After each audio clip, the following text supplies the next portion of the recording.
আজ রান্না করেছিলাম মুগের ডাল পেঁয়াজ দিয়ে। কী ভাবছো, পেঁয়াজ দিয়ে মুগের ডাল? হ্যাঁ, ঠিকই ধরেছ। চলো, খেতে দুর্দান্ত লাগে। রান্নাটা কিভাবে করছি দেখে নিই। এখানে সামান্য সর্ষের তেল দেব। তেলটা একটু গরম করে নেব।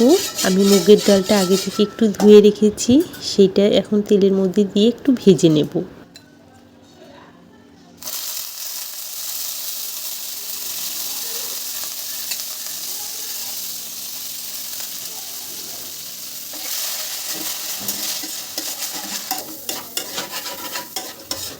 ডালটা আমার ভাজা হয়ে গিয়েছে। এখন এর মধ্যে আমি জল দেব, 2 গ্লাসের মতন জল দেব।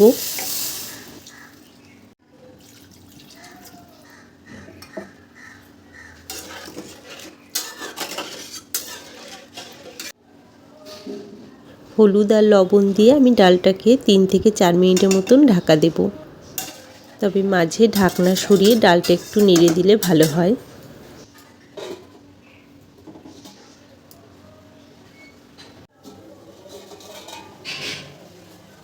চলো দেখাই ডালটা কেমন সিদ্ধ হয়েছে।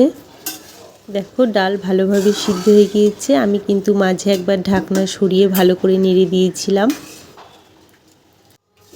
কড়াইটা একটু ভালো করে মুছে নিই, কারণ চারিদিকে একটু ডাল লেগে আছে। এখানে আরেকটু সর্ষের তেল দিলাম আমি। ফোড়নে দেব গোটা জিরে,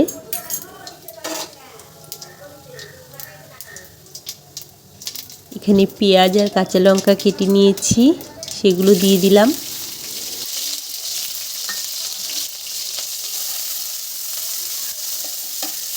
পেঁয়াজটা কিন্তু একটু লাল করে ভাজবো। দেখো, পেঁয়াজটা আমার ভাজা হয়ে গিয়েছে। এখন এর মধ্যে সিদ্ধ করা ডালটা দিয়ে দেব।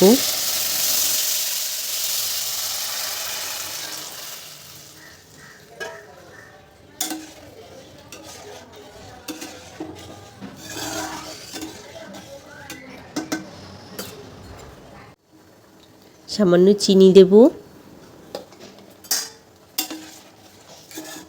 ডালটা আমার হয়ে এসেছে। 1 মিনিট মতন ফুটে উঠলেই নামিয়ে ফেলবো। তোমরা একবার অবশ্যই পেঁয়াজ দিয়ে মুগ ডালটা খেয়ে দেখো, খুব ভালো লাগে খেতে। ঠিক আছে বন্ধুরা, রান্নাটা যদি তোমাদের ভালো লেগে থাকে তাহলে প্লিজ একটা লাইক করে দিও। আর যারা নতুন দেখছো অবশ্যই সাবস্ক্রাইব করো পরের ভিডিওগুলো দেখার জন্য। আজকে তাহলে এখানেই শেষ করলাম, আবার দেখা হবে পরের ভিডিওতে। বাই, সবাই ভালো থেকো।